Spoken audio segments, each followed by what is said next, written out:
우리 이 시간 좌우에 있는 분에게 이렇게 인사해 볼까요? 은혜의 자리에 오신 것을 축복합니다. 이렇게 인사해 보겠습니다. 네. 오늘 하나님 말씀을 나누기 전에 저에게 있었던 일을 먼저 한 가지 나누면서 시작해 보려고 합니다. 여러분 혹시 물에 빠져 보신 적 있으십니까? 어렸을 때 누구나 한 번쯤 물에 빠져 죽어볼 뻔한 적 있잖아요. 저도 마찬가지로 물에 빠져서 죽어볼 뻔한 적이 있습니다. 그랬다면 만약에 제가 이 자리에 서서 설교하지 못할 뻔했겠죠. 강원도 해변에서 수영을 하고 있을 때 저는 또 어린 나이에 되게 이 튜브를 맹신하는 마음이 있었습니다. 그래서 튜브 위에 이렇게 형이 올라 태워줬는데 이 파도라는 게 이렇게 들어오기만 할 뿐 아니라 나가기도 하잖아요. 근데 형이 이렇게 잡아주고 밀어주다가 형이 딴 곳을 쳐다보는 사이에 튜브가 어느새 저를 이렇게 조금 멀리 간 거죠. 그러니까 갑자기 겁이 나기 시작합니다. 그래서 손으로 이렇게 막 저어봤는데 제 손이 저는 이렇게 손이 좀 짧은 편이거든요. 아무리 저어도 이렇게 안 돌아가지는 거예요. 그러니까 당황하기 시작하니까 제 딴에는 다리의 힘으로 좀 더 힘을 이제 더해봐야겠다. 발까지 이렇게 막 하는데 될까요? 안 됐을까요? 다리도 짧았습니다. 그래가지고 물속에 그냥 퐁당 이렇게 빠져버린 거예요. 그러니까 정말 물속에서 나왔다 들어갔다 혼자서 막 사투를 벌이고 있는데 아무도 모르고 있는 거죠. 저 혼자만의 사투를 막 벌이고 있는데 다행히 어떤 아저씨가 이렇게 하고 있는 모습을 보셨어요. 그래서 그 아저씨가 저를 딱 구해주러 오셨는데 그 아저씨에게는 그게 저에게만큼은 깊은 물이 아니었고 아저씨가 좀 힘이 세셔가지고 저를 이렇게 탁 건져주시려고 오신 거죠. 근데 어린 제가 살아야겠다라는 생각이 들어가지고 아저씨를 붙잡은 거예요. 그러면 안 되잖아요. 가만히 이렇게 있어야 되는데 살겠다고 아저씨는 막 잡고 팔을 잡고 막 다리를 막 이렇게 쫙 조이고 막 이렇게 하니까 아저씨가 나중에는 야 가만히 있어 짜증을 내시는 거예요. 그래갖고 막 아저씨가 이렇게 달려드는 애를 이렇게 건져가지고 결국에는 무사히 살아남았습니다. 그때 깨달은 거예요. 물에 빠진 사람은 절대 건져주는 게 아니다. 그냥 튜브를 던져주거나 밧줄을 던져주거나 해야지 어설픈 실력으로 물에 빠진 사람을 건져주려고 들어가다 보면 물에 빠진 사람은 무조건 붙잡게 돼 있거든요. 살 희망이 요만큼이라도 보이면 그냥 막 달려든다는 것을 저도 몰랐고 그 아저씨도 몰랐다라는 것을 알게 됐다는 거죠. 오늘 성경을 보면 마치 불에 빠졌던 저와 같이 정말 죽기 살기로 매달리는 한 사람이 나옵니다. 그 사람의 이름이 무엇일까요? 바로 이 나병 환자입니다. 이 나병 환자는 어떤 사람이냐면 제가 실제 사진을 준비하려고 하면 징그러워 못 보겠다 이런 생각이 들 것 같아서 저 사진으로 준비했어요. 아까 그 사진을 잠깐만 한번 보여주시겠어요? 피부가 다 이제 녹아내리고 손발이 떨어져 나가고 심해지면은 팔도 떨어져 나가고 뭉개지는 병이 문둥병입니다. 이 나병 환자라고 오늘은 부르도록 하겠는데요. 성경에 나와 있는 대로 나병 환자가 예수님에 대한 소식을 듣게 됩니다. 그리고 그 예수님을 찾아가게 되는 것이죠. 40절 말씀인데요. 같이 한번 읽어볼까요? 시작. 한 나병 환자가 예수께 와서 꿇어 엎드려 간구하여 이르되 원하시면 저를 깨끗하게 하실 수 있나이다. 본문을 시작할 때에 한국어 성경으로는 바로 한 나병 환자가 이렇게 시작하지만 헬라어 성경에서는 그리고 한 나병 환자가 이렇게 시작합니다. 그리고라는 말은 그 앞에 절과 이어진다는 말이죠. 그 앞에 절에는 무슨 내용이 나오고 있습니까? 예수님께서 갈릴리 전도 여행 중이었어요. 전도 여행을 다니고 있을 때 예수님을 찾아온 사람이 있었는데 그 사람이 바로 나병 환자였습니다. 시간이 되실 때 마가복음의 1장의 앞부분을 읽어보시면 좋으실 것 같은데 마가복음 1장밖에 안 되셨는데 예수님께서는 벌써 수많은 이적들을 행하십니다. 귀신을 쫓아내고요. 베드로 장모의 열병을 고치십니다. 그래서 예수님의 소문이 쭉 퍼져 있었던 거예요. 그때 누가 그 예수님에 대한 소문을 듣느냐? 문둥병, 본문에 나병 걸린 사람이 그 이야기를 들었어요. 그런데 그 당시에 나병은 어떤 병이었느냐? 죄에 걸린 사람이 걸리는 병이 나병이라고 의식되었던 거예요.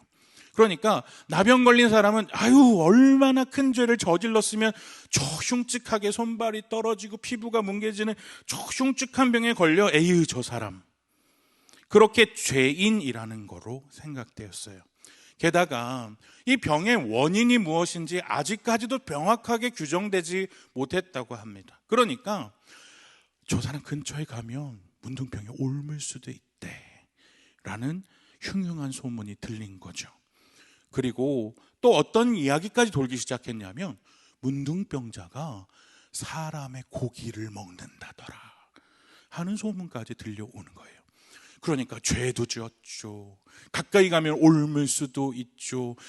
내 손도 막 얘가 잡아먹으면 어떡해. 막 흉악한 이 사람들이 오니까 이 당시 유대인들은 이 사람들을 어떻게 했을까요? 근처만 와도 미워하고 경원시하고 침을 뱉고 못 오게 했다라는 것입니다. 이 사람들은 어떻게 했느냐? 레위기에 보면 문둥병에 걸린 사람은 절대 마을 안에 살 수가 없었어요. 마을 바깥으로 쫓겨나서 자기들끼리 뭉쳐 살아야 됩니다. 왜요? 혹시라도 전염될까봐 그 사람들이 들어오지 못하게 문 밖에서 나가야 됩니다. 성 안으로 들어올 수 없다는 거예요. 입장을 바꿔 생각해 볼까요? 어느 날 제가 문둥병에 걸렸다고 생각해 보십시오. 그러면 그 병에 걸렸다는 이유만으로 저는 송원교회를 쫓겨나야 돼요. 제가 우만동 살고 있는데 우만동에서도 쫓겨나야 돼요. 어디로 가야 돼요? 이 병에 걸린 사람들만 살고 있는 사람들이 없는 광야에 나가서 살아야 되는 거예요. 그러니까 이 사람은 사회적으로 어떻게 된 사람이에요? 살았지만 죽은 사람이에요. 또 게다가 이 병은 얼마나 고통스러운지 피부가 다 녹아내리고 뼈가 떨어져 나가고 아무도 가까이 해주지 않는 사람, 육체적으로도 문제가 있는 사람입니다. 똑같은 성경의 마태복음과 누가복음에도 이 사건이 나와 있는데 누가가 직업이 의사였잖아요. 그래서 이 누가가 이 환자의 상태를 이렇게 묘사하고 있습니다. 누가복음 5장 12절 말씀을 한번 띄워주시면 이렇게 설명합니다. 그 사람은 온 몸에 나병이 번졌더라 이렇게 설명합니다. 그러니까 의사인 누가가 보기에 이 본문에 나왔던 나병 환자의 병세는 굉장히 심각했던 거예요. 성경에 이 나병, 한센병, 이 문둥병이라는 병은 모든 피부병을 다 오늘로 치자면 건선, 하얗게 일어나는 것도 다 문둥병이라고 그랬거든요. 그런데 이 의사인 누가가 보기에도 이 사람은 어떤 증상이 있어요? 온 몸에 나병이 번졌다라는 거예요. 원어적으로 볼 때 이미 병세가 심각하게 진앙이 돼서 피부가 썩어져서 무너져 있었던 상태였을 거다라고 학자들은 평가합니다. 그러니까 한마디로 이 사람은 어떤 사람입니까? 사회적으로는 이미 죽은 사람, 육체적으로도 죽어가서 희망이 없는 사람이에요. 일반 피부병은 나으리라는 기대감도 있을 수 있잖아요. 그런데 이 병이 이미 심각하게 진행돼서 나으리라는 보장도 없는 상태였다는 것입니다. 그랬던 그가 어떻게 해요? 40절 말씀을 다시 한번 볼까요? 한 나병 환자가 예수께 와서 꿇어 엎드려 간구하여 이르되 원하시면 저를 깨끗하게 하실 수 있나이다. 어떻게 했어요? 예수님께 나아왔어요. 꿇어 엎드려 간구했어요. 여기서 우리가 기억해야 될 거, 이 사람은 마을 안으로, 성 안으로 들어올 수 있다 없다? 없다. 그런데 이 사람은 예수의 발 앞에까지 와 있어요. 성경에 보면 문둥병자는 어떻게 해야 되느냐? 머리를 다 풀어 헤쳐야 되고 윗입술을 이렇게 가려야 되고 사람들이 혹시라도 나하고 마주쳐서 병에 옮을 수 있으니까 이렇게 외치고 다녀야 돼요. 부정하다, 부정하다. 왜요? 나한테 실수로라도 와서 병이 옮으면 안 되니까. 그런데 성경을 연구하는 박사들은 이 사람은 절대 부정하다, 부정하다 이렇게 얘기하지 않았을 거라고 얘기해요. 그러니까 한마디로 이 사람 물에 빠진 저처럼 예수님에 대한 소문을 딱 들으니까 야, 내가 맞아주구나. 예수님을 만나서 병에 고치나 둘 중 하나다. 찾아가자. 그래서 예수님 앞으로 달려 들어간 거죠. 사람들이 아마도 이런 반응을 보였을 것 같아요. 그림 하나를 보여드릴 텐데, 아마도 이 사람이 예수님 발 앞에서 이렇게 간절하게 고개도 들지 못하고 절하고 있을 때 그 뒤에 있는 제자들의 표정이 보이시나요? 못 볼 걸 봤다는 듯이, 혐오스러운 것을 봤다는 듯이 멀리 떠나져 있는 거예요. 그럼에도 불구하고 이 나병 환자에게는 가장 중요한 것이 무엇입니까? 내가 이 예수님을 만나서 예수님이 나의 병을 고쳐줄 수 있을 것 같다라는 거예요. 그런데 당시에 이 나병 환자는 어떤 병을 어떻게 취급받았느냐? 열왕기하 5장 7절 말씀을 보면 나병 환자에 걸린 이 환자가 이렇게 취급을 받습니다. 이스라엘 왕이 그 글을 읽고 자기 옷을 찢으며 이르되 내가 사람을 죽이고 살리는 하나님이냐? 그가 어찌하여 사람을 내게로 보내 그의 나병을 고치라 하느냐? 너희는 저거 아닙니다. 네. 내가 하나님이냐? 내가 어떻게 저 나병을 고치냐? 사람을 죽였다 살릴 수 있느냐? 라고 나아만의 병을 고쳐달라고 아람 왕이 사람을 보내니까 이렇게 얘기해요. 그러니까 나병은 사람이 고칠 수 있는 병입니까? 못 고치는 병입니까? 못 고쳐요.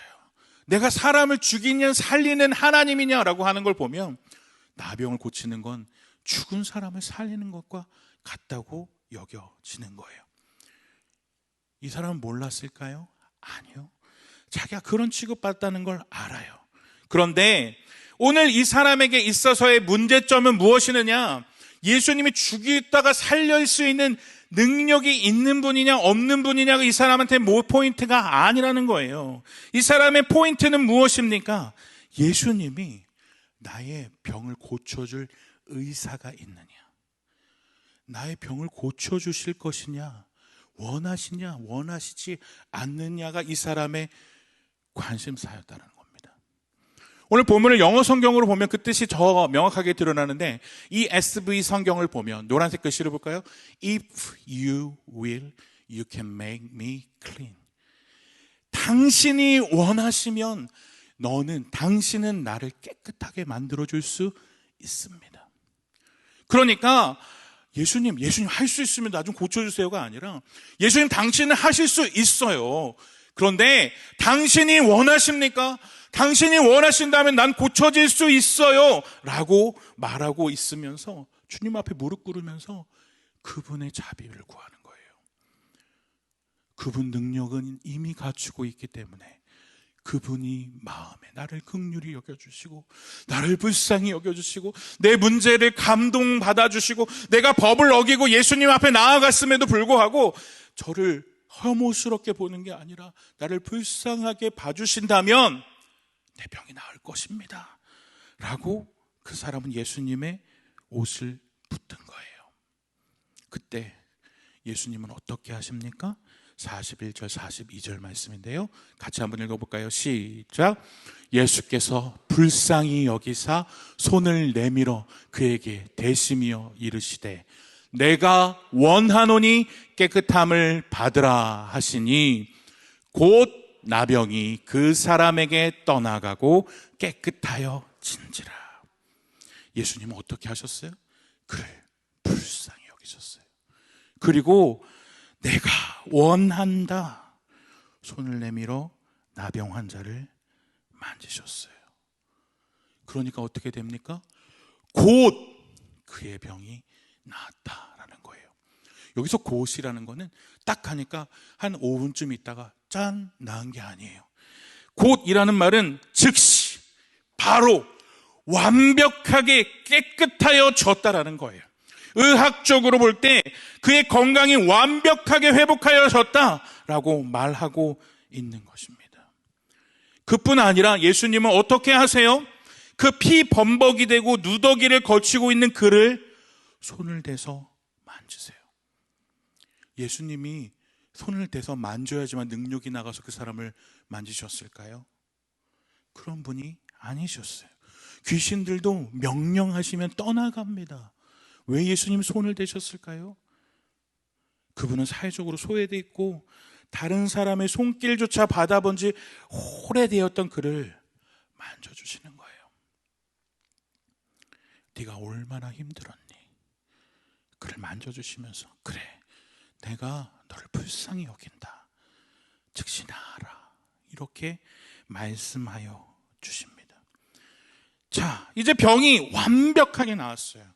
그렇다면 그는 사회적으로도 살아나야 되는 거예요. 그렇게 되려면 자기의 공동체로 돌아가기 위한 행위를 해야 됩니다. 레위기 14장에 보면 문둥병에 걸린 사람이 병이 나았다는 것을 누가 입증할 수 있느냐? 제사장에게 제물을 바치면서 예배를 드리고 이 사람이 나았구나 라는 것이 확인이 되어야 다시 성 안으로 돌아가고 가족 안으로 돌아갈 수 있습니다. 그러니까 예수님께서는 이제 너의 병이 다 나았으니 사회적으로도 너도 살아나라 라고 말씀하시면서 제사장에게 가서 그 정해진 예물을 드리고 사회적으로 그리운 가정의 품으로 유대인 사회로 돌아오라 라고 말씀하십니다. 그런데 그때 예수님이 이렇게 당부하세요. 아무에게 아무 말도 하지 말아라 라고 말씀하세요. 거기에 부정사가 계속 나와요. 삼가 아무에게 아무 말도 하지 말고 라고 말하는데 이 말은 이런 뜻이랍니다. 절대 아무에게도 말하지 말라. 반드시 꼭 그러해라. 그런데 아까 제가 설교 초반에 얘기했죠. 예수님은 뭘 하고 계셨다고요? 전도 여행하고 계셨잖아요. 전도 여행할 때 이것보다 좋은 교보제가 어딨어요? 죽어가고 있는 문둥병자를 살렸대더라. 그럼 사람들이 얼마나 많이 몰려오겠습니까? 전도할 때 최고의 도구 아니겠습니까? 그런데 예수님께서는 절대 말하지 말아라 라고 말하셔요. 왜일까요? 예수님이 오신 목적은 무엇일까요? 천국 복음을 전하러 인류 죽어가는 사람을 구원하려고 오셨어요. 그런데 사람들에게는 이 구원의 소식이 어떻게 들려지느냐? 예수라는 사람이 놀라운 신통방통이 있어서 죽어가는 사람도 살리셨대 라는 단순한 이슈와 그런 병고침에 대한 흥미거리로 전락하라는 것을 원하지 않으셨어요. 그래서 이 사람의 그 간절한 믿음, 병고침만이 드러나기를 원하셨다는 것이죠. 그래서 얘기하지 말라라고 얘기했어요. 그런데 항상 하지 말라 그러면 어떻게 해요? 하잖아요. 꼭 하지 마세요라고 하면 하잖아요. 꼭 가세요 하면 어떻게 할까요? 안 하잖아요. 예수님이 가서 꼭 전해라라고 했으면 아마 분명히 안 했을 것 같다는 생각을 제가 오늘 성경 말씀을 읽으면서 했을 텐데, 엄히 아무에게도 말하지 말라라고 얘기했더니 이 사람은 어떻게 합니까? 45절 말씀을 보면 그러나 그 사람이 나가서 이 일을 많이 전파하여 널리 퍼지게 하니 그러므로 예수께서 다시는 드러나게 동네에 돌아가지 못하시고 오직 바깥 한적한 곳에 계셨으나 사방에서 사람들이 그에게로 나오더라. 결국에는 성 바깥에 있던 문둥병자는 성 안으로 들어가게 됐고 성 안에서 복음을 전하시던 예수님은 성 바깥으로 나오시게 됐어요. 그 한센병자의 입방정의 결과로 예수님 바깥 한적한 곳에서밖에 복음을 전하실 수 없는 존재가 되었습니다. 그러나 만약에 제 입장에서는 어땠을까요? 제가 만약에 그가 문둥병자, 나병 환자였다면 그 말을 전하지 않고서는 견딜 수 없었을 거예요. 왜요? 나에게 이 일어난 놀라운 기적을 사람들에게 얘기하고 싶었을 거라는 생각이 듭니다. 오늘 본문의 말씀을 한번 정리해 볼까요? 오늘 본문에 나오는 나병 환자는 예수님이 누구이신지를 분명히 알았던 사람이에요. 단순히 병을 고칠 줄 알고 귀신을 떠나게 하는 능력 있는 선생님 정도로 예수님을 아신 게 아니었어요. 사람을 살리는 하나님과 같은 분이시라는 것을 분명히 알았어요. 그래서 그분이 원하시면 죽은 것 같은 나도 살아날 수 있다는 것을 분명히 알았기 때문에 남들이 뭐라고 해도 율법을 어기는 게 돼도 예수님한테 간절하게 붙잡고 죽자사자 예수님만 따라다니고 예수님한테 자비를 구한 것입니다. 다른 사람의 시선은 중요하지 않았어요. 예수님이 어떤 분이신지 알고 그분의 자비를 구하는 것만이 중요했습니다. 우리는 어떻습니까? 우리는 예수님이 어떤 분이신지를 알고 계시잖아요. 그 누구보다, 아마 이 문둥병자보다 더 예수님이 행하셨던 놀라운 일들을 더 많이 알고 있는 것이 바로 우리일 것입니다. 그런데 우리는 왜 그렇게 주님한테 매어 달리지 못합니까? 왜 그렇게 간절한 마음으로 주님을 의지하고 주님을 붙잡고 이것만 아니면 내가 살 수 없습니다. 주님이 아니면 내가 살 수 없습니다. 나를 살려주세요. 물에 빠진 사람처럼 주님을 붙잡지 못합니까? 마가복음 9장 23절 예수께서 이르시되 할 수 있거든이 무슨 말이냐? 믿는 자에게는 능히 하지 못할 일이 없느니라. 주님은 능히 하지 못할 일이 없으신 분이라는 것을 우리는 압니다. 그런데 왜 매어 달리지 못합니까? 그분이 나의 삶에 관심을 갖고 계시고 나를 불쌍히 여기시고 내 삶에 어떤 문제를 내어 맡기든지 간에 해결할 능력이 있는 분이라는 것을 진짜 믿지 못하기 때문이죠. 아유, 이런 문제도 주님한테 가지고 나가면 우리 하나님, 우리 예수님 바빠 죽겠는데 내 이런 사소한 문제까지 주님이 들어주실까? 안 들어주실까요? 주님 들어주신다라는 거예요.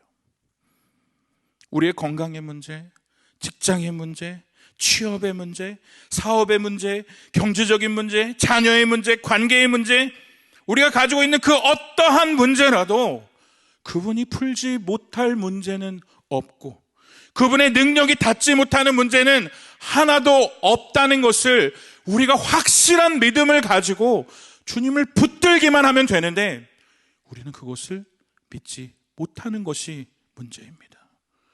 주님을 붙들지 않으면 죽는다. 주님이 우리의 문제를 해결해 주지 않으면 우리의 삶의 문제에 해답이 없다. 간절한 마음으로 주님께 붙들지 않기 때문에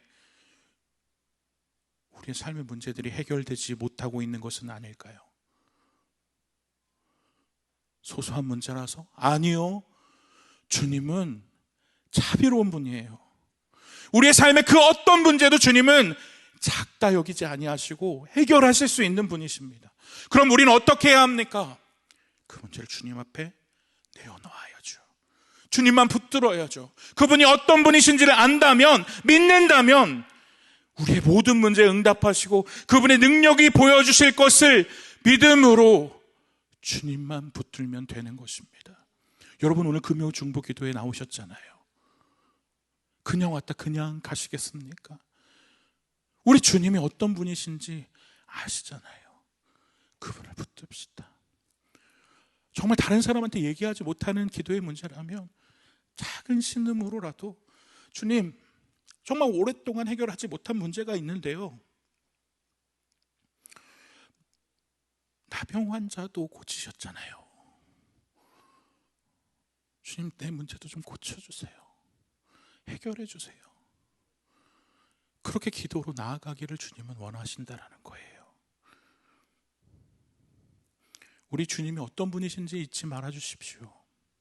그분은 우리의 작은 신음에도 응답하시고 우리의 머리털까지도 세신 바 되셨고 아무것도 염려하지 말라고 말씀하시는 분이고 우리의 모든 근심 걱정을 다 가져가실 수 있는 그런 분이십니다. 이 시간 주님 앞에 우리의 삶의 문제를 내어 맡깁시다. 옆에 있는 분을 의식하지 마시고 우리의 삶의 문제를 주님 앞에 내어놓기만 하면 생명도 살리시는 그분께서 그 죄인이었고 사람들의 손가락질을 받는 그도 안으시고 품으시고 긍휼히 여겼던 그분께서 우리의 문제도 그렇게 하실 것입니다. 사랑하는 우리 송원교회 영가족 여러분, 함께 기도로 나아가시겠습니다. 교회의 문제 아까 기도하셨으니까 오늘은 나의 삶의 문제를 주님 앞에 좀 올려드렸으면 좋겠어요. 자녀의 신앙의 문제, 가정의 정말 큰 문제, 내 힘으로 해결할 수 없는 인생의 문제들 주님께서 해결할 능력이 있으신 분이시잖아요. 전능하신 우리 주 하나님은 능치 못하실 일이 없다, 찬양으로만 고백하지 마시고 우리의 믿음의 고백으로 간절한 마음으로 주님을 부르짖으며 주님 앞에 우리 모든 문제를 집어 던지시고 해결해 주실 것을 믿음으로 나아가는 이 저녁 되기를 원합니다. 이 시간 함께 찬양하며 나아갈 때에 전능하신 나의 주 하나님은 능치 못하실 분이 전혀 없습니다. 우리 찬양으로 고백하며 함께 나아가겠습니다.